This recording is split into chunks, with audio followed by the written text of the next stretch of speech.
Nah, pada saat kondisinya seperti itu, seharusnya misal ekonomi syariah tuh menjadi alternatif. Pada saat katakan tadi tertekan, mantap dan lain-lain, maka ekonomi syariah itu bisa jadi alternatif untuk mengcover ekonomi konvensional yang saat ini sedang katakan prihatin tadi.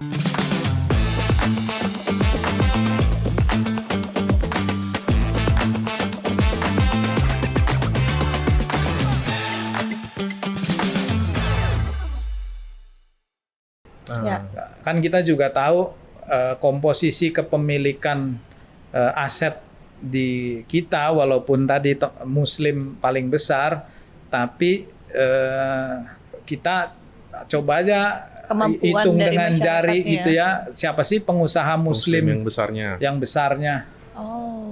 Kan rasanya nggak habis jari tangan kalau dipakai gitu.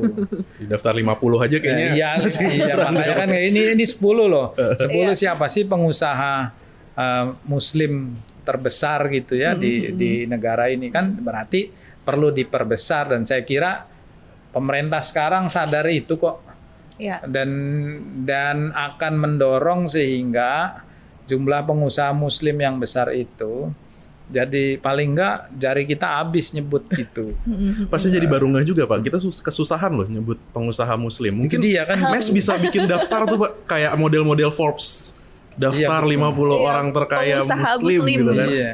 Ada, tapi gini juga kan, bisa jadi mereka nggak mau kelihatan. Kalau orang kaya beneran kan nggak pernah mau kelihatan kan, bukan terus kemudian pamer-pamer juga, bisa jadi kan ada yang kaya dan tidak terlihat. Iya, ada karena nggak bayar pajak kali gitu. Rasa sih kan nggak begitu, karena kalau Muslim udah pasti harus bayar zakat gitu kan, tuh bayar zakat. Nah jadi ya tadi memang perlu diperbanyak gitu ya, ya bahwa kemudian rendah hati nggak mau kelihatan ya, kan silakan, tapi kita harapkan multiplier efeknya jadi semakin besar kan gitu. Nah pengusaha-pengusaha Muslim ini yang kemudian coba membangkitkan nih ekonomi umat, di mana tadi dengan modal tadi most generous kan kayak gitu ya, gitu kan. Yang kedua sektor pariwisata Muslim dan halal value chain lainnya. Halal value chain lainnya artinya yang kan kemudian kosmetik gitu kan. Ada merek tertentu gitu yang sama udah going global juga kan kayak gitu kan. Kemudian produk-produk value chain yang lainnya gitu loh, dari sektor farmasi.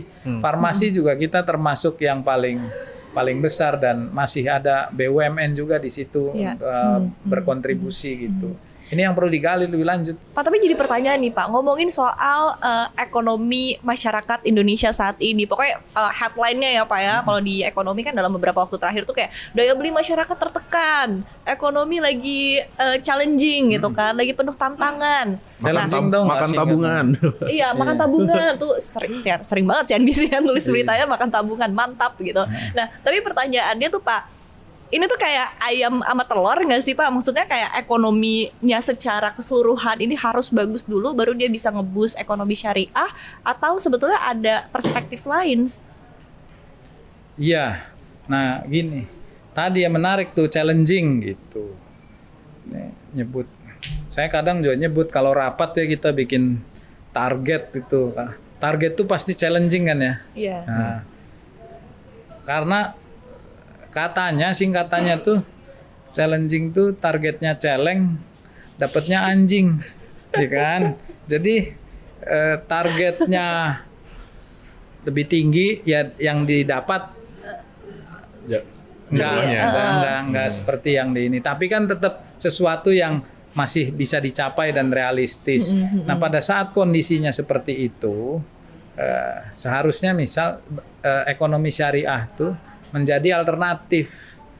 Pada saat katakan tadi tertekan, mantap dan lain-lain, maka ekonomi syariah itu bisa jadi alternatif untuk mengcover ekonomi konvensional yang saat ini sedang katakan prihatin tadi. Gitu. Jadi nggak perlu dipertentangkan atau antara telur sama ayam. Kalau saya suruh milih telur sama ayam, saya makan dua-duanya, ya nggak kan enak semua kan gitu ya, baik telur maupun ayam kan gitu.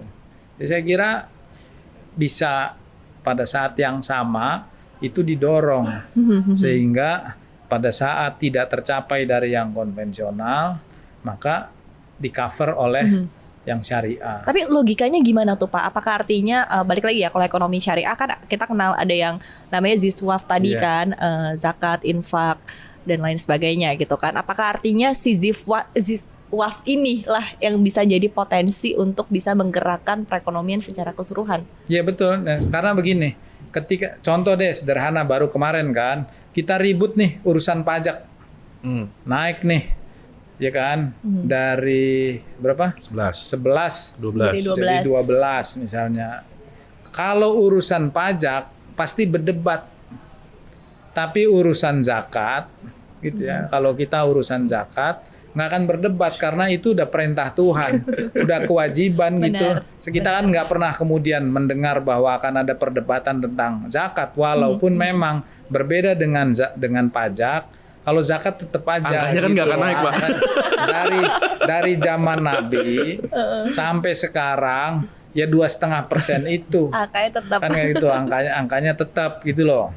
Nah artinya apa? Ketika seseorang mempunyai kemampuan yang lebih besar, kesejahteraannya meningkat gitu ya, kesejahteraannya meningkat, maka zakat yang dibayarkan itu lebih semakin besar.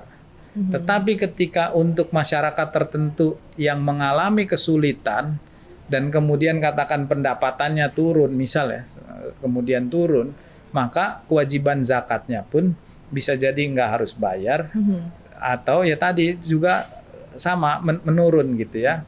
Nah yang nggak bayar zakat akan di cover oleh mereka yang bayar zakat. Mustahik ini di cover oleh mereka yang bayar zakat dan bayar zakatnya misal makin banyak tadi. Jadi saling menopangnya tadi itu kuat. Saling melengkapi. Iya, dan saya kira tadi modal most generous itu kita nggak akan membiarkan, sebenarnya kita ya sekarang nggak akan membiarkan ada yang kesulitan di antara saudara kita. Nah, ini mungkin saya kasih ilustrasi. Ini saya pernah dengar Gus Baha ceramah. Buat saya sangat menarik gitu. Bahwa sumbangan orang miskin itu jauh lebih dramatis ketimbang sumbangan orang kaya. Nah kan kenapa begitu? Orang miskin ketika dimintain tolong, gitu ya, pasti urusannya hidup dan mati. Mungkin cuma ngasih 50.000, tapi 50.000 itu menyelamatkan untuk orang bisa makan. Sementara orang kaya nyumbang miliaran, nyumbang masjid, nyumbang apa, tapi nggak dramatis gitu. Tetap makan enak. Memang apakah itu yang dibutuhkan misalkan gitu kan, pembangunan masjid dan lain-lain? Enggak, saya kira gitu. Jadi tadi makanya itu keadilan Tuhan, peluang masuk surga itu bisa dari mana-mana, termasuk dari sumbangan yang tidak melihat dari sisi jumlah. Pengorbanannya lebih besar tuh Pak. Exactly kan seperti itu tuh. Mbak Iva kan berkorban untuk siapa? Ya jangan ditanya Pak. Iya gitu. Jadi ini buat jadi ini ya, maksud saya kan ilustrasi bahwa menarik loh. Seperti dan memang perlu digali lebih lanjut tadi untuk menopang penguatan perekonomian kita pada saat sulit ini. Tapi aku juga banyak mendengar kisah atau cerita lucu sih Pak soal pajak dan zakat. Kalau teman-teman dari DJP ya, misalnya di lapangan gitu, banyak yang cerita katanya, ngapain saya bayar pajak kan saya udah bayar zakat. Iya. Itu banyak loh. Benar. Sekali, nggak cuma 1-2 orang gitu, tapi ada beberapa yang pemahamannya gitu kan, artinya zakat wajib banget gitu kan, padahal pajak juga wajib ya Pak. Iya kan, pajak juga wajib kan, kita sebagai umat Islam ketika udah bersepakat pemimpinnya siapa kan kewajibannya kan kita mengikuti juga pemimpin itu. Kan tapi pemerintah juga sudah apa ya, memfasilitasi bahwa zakat yang kita bayarkan kan itu juga jadi pengurang pajak kan gitu ya. Di satu sisi kan seperti itu.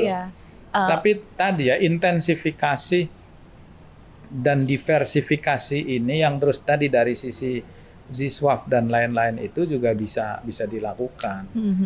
Salah satu potensi yang belum digali itu wakaf. Oke. Misal saat ini, wakaf itu paling banyak di Indonesia bentuknya itu tanah. Karena pemahaman wakaf itu adalah yang diwakafkan nilainya tuh nggak boleh berkurang. Nilainya nggak boleh berkurang. Nah, sesuatu yang nilainya nggak berkurang, ya diantaranya ya kan, itu kan tanah. Tanah kan cenderung harganya naik terus. Jadi secara intrinsik nilainya itu tidak berkurang. Nah, tapi sebetulnya wakaf uang juga bisa lebih bukan digalakkan tuh artinya jadi lebih galak atau digalakkan tuh dioptimalkan. Nah, gitu lebih dimaksimal, ditingkatkan lagi. Galak kan bukan itu ya. Beda. Ya. Mbak Iva galak nggak ya sebetulnya? Menurut Pak Igi, menurut Mas Davi gimana, galak nggak? Kayaknya enggak ya, Pak. Kayaknya enggak sih, baik kok gue. Murah senyum kok. Iya, murah senyum kok. Kan ibadah, Pak. Iya benar. Karena nggak bisa sedekah, senyum aja. Ya bisa juga. Insya Allah bisa, Pak. Nggak masuk nanti Pak ke angka the most generous itu kita.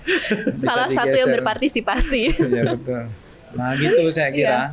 Itu saya kira pemerintah bisa ditunggu ininya lah ya, terobosannya. Nah sama jangan lupa tadi pada saat kita mau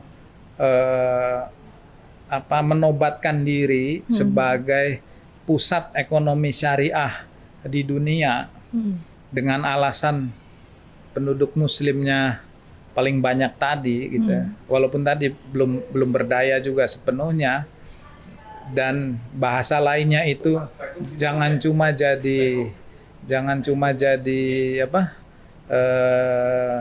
konsumen, tapi juga harus jadi pelaku, jadi produsen kan kayak gitu. Artinya apa yang kita produksi di dalam negeri, misal kemudian ingin kita ekspor, jadi ditingkatkan produksi kualitasnya sehingga bisa diekspor, kan membutuhkan juga mitra-mitra dagang yang kuat dan saling menguntungkan. Nah, jangan lupa loh, Pak Prabowo itu, presiden kita itu bersahabat baik dengan beberapa negara Muslim di Timur Tengah, negara Muslim. Kan kita tahu pada saat beliau dinyatakan sebagai pemenang pada waktu itu, ucapan selamatnya itu kan langsung secara personal dari beberapa kepala negara yang menjadi sahabat beliau. Ini kan modal luar biasa. Saya kira gitu kan, tinggal ngobrol lagi ya nggak, beliau ketemu lagi, ngobrol lagi untuk terus kemudian meningkatkan potensi dagang, potensi investasi antara Indonesia dengan negara-negara sahabat itu. Nah, jadi kepikiran nih Pak.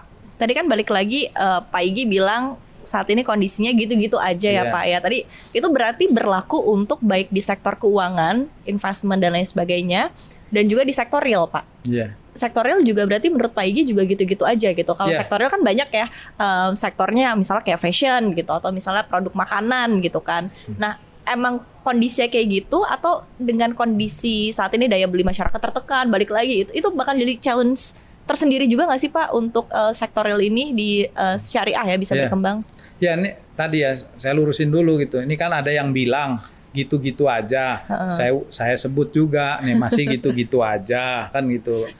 Saya akui juga ada benarnya. Ada benarnya itu karena saat ini kita belum melihat. Ini kan kita belum melihat dari pemerintahan baru ini apa sih yang mau dilakukan. Kan memang belum kelihatan. Belum juga dimention tadi Mbak Iva bilang ekonomi hijau terbarukan udah dimention gitu kan. Beberapa yang lain juga udah disebut.